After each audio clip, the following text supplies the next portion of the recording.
Selamat malam Ibu Bapak dan Saudara yang dikasihi Tuhan. Selamat berjumpa dalam doa malam bersama Kamis 21 Oktober 2021. Kita akan bersama-sama mengangkat tema camkan dan tetaplah fokus. Mari kita bersatu di dalam doa. Ya Tuhan, terangilah hati dan pikiran kami dengan kuat kuasa Roh-Mu yang kudus. Di saat kami menyatukan hati dalam doa bersama, dalam terang firman-Mu, agar kami boleh mendasarkan apa yang kami bawa dalam doa turut dengan kehendak-Mu. Dalam Yesus, Sabda yang telah menjadi manusia, kami berdoa. Amin. Ibu Bapak dan saudara yang terkasih dalam Tuhan, bacaan Alkitab akan saya ambil dari Ibrani pasal 7 ayat yang pertama sampai dengan yang ke-10.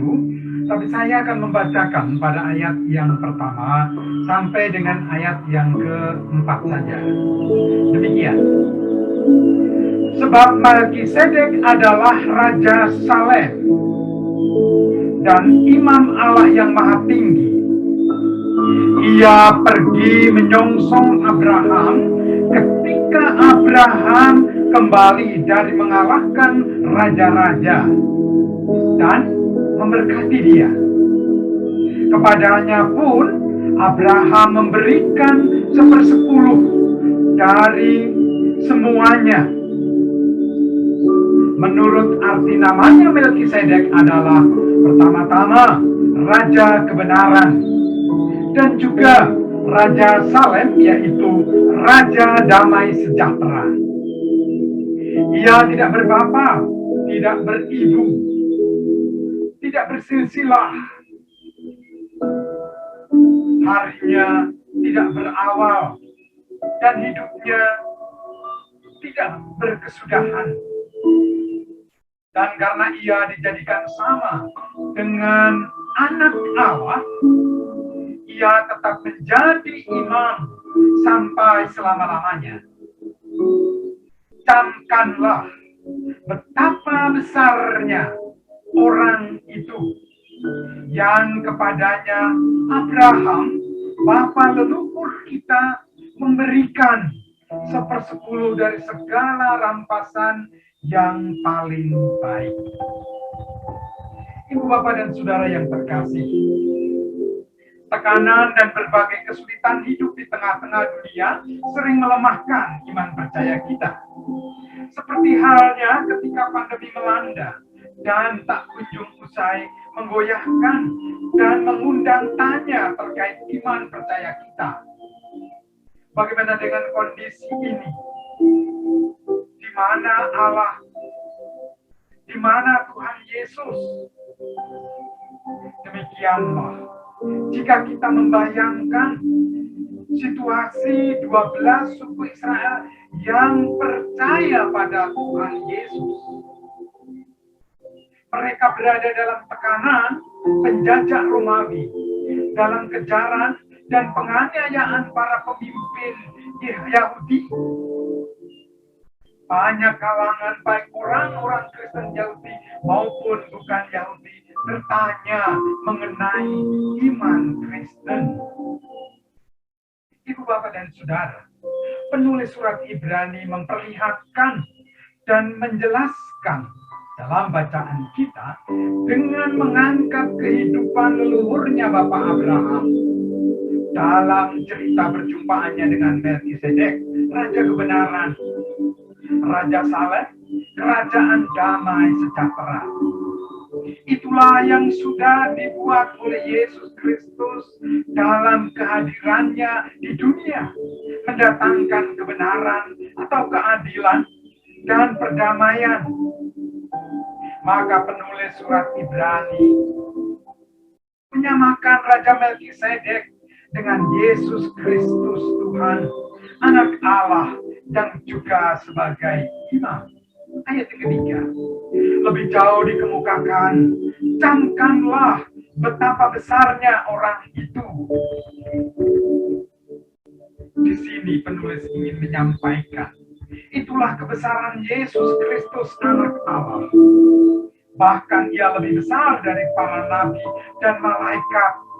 Demikian Ibrani 1 ayat 5-14. Juga dalam pasal 2 ayat 1 sampai yang pasal 4 ayat yang ke-14. Hal itu sekaligus hendak menjelaskan bahwa kekristenan didasarkan pada tradisi Yahudi. Namun juga sekaligus hendak menjelaskan bahwa keduanya, maksudnya tradisi Yahudi itu dan kekristenan, juga berbeda. Peran imam yang dilakukan oleh Imam Lewi dan keturunannya, mereka mempersembahkan kurban untuk pengampunan dosa, penghapusan dosa. Yesus Kristus mempersembahkan dirinya sebagai kurban yang sempurna untuk menghapus dosa manusia sekali untuk selama-lamanya. Pasal 9 ayat 13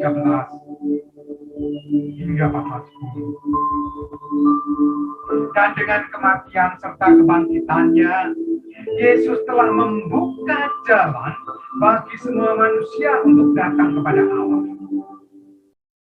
Pengampunan dosa dan kehidupan baru yang ditawarkan Yesus dimungkinkan hanya karena iman. Bagi para pengikut Kristus, iman adalah dasar dari segala sesuatu yang diharapkan dan bukti dari segala sesuatu yang tidak terlihat.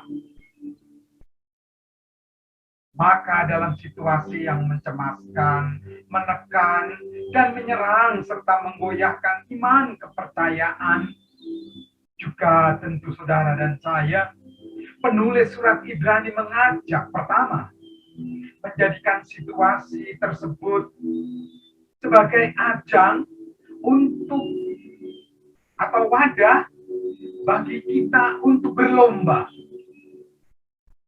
Kedua, sungguh-sungguh dalam pengharapan untuk mencamkan dan tetap fokus pada iman percaya pada Sang Imam besar, Yesus Kristus Tuhan.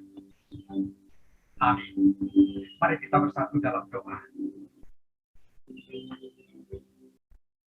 Ya Allah, Bapa kami yang kami sembah dalam Tuhan Yesus Kristus, Sang Imam besar.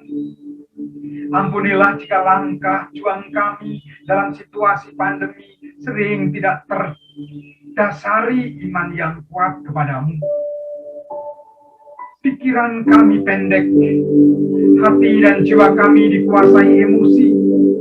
Situasi yang menekan dan menggalaukan menyeret kami kehilangan kendali serta penguasaan diri.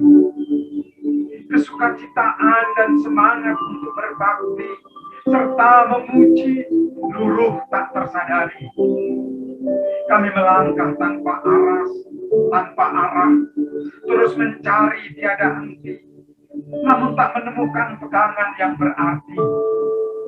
Kami kehilangan kesadaran diri sebagai yang telah Engkau pilih.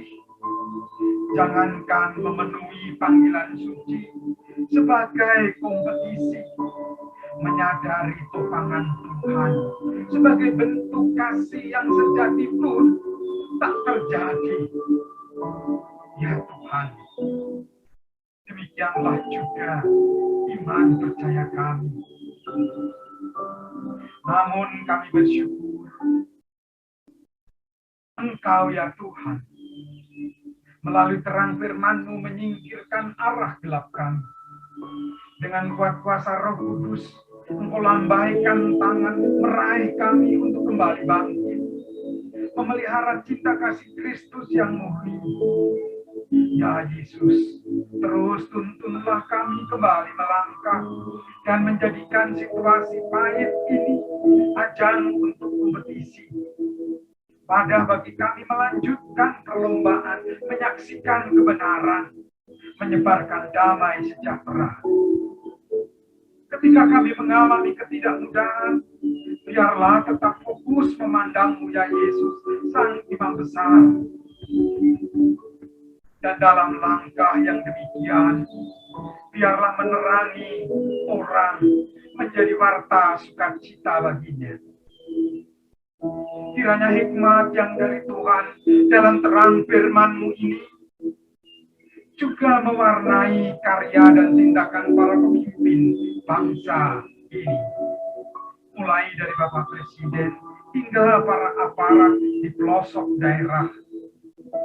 Dalam Yesus Kristus dan dalam pengasihan-Mu, kami berdoa. Amin. Demikianlah Ibu Bapak dan Saudara, doa bersama kita malam ini.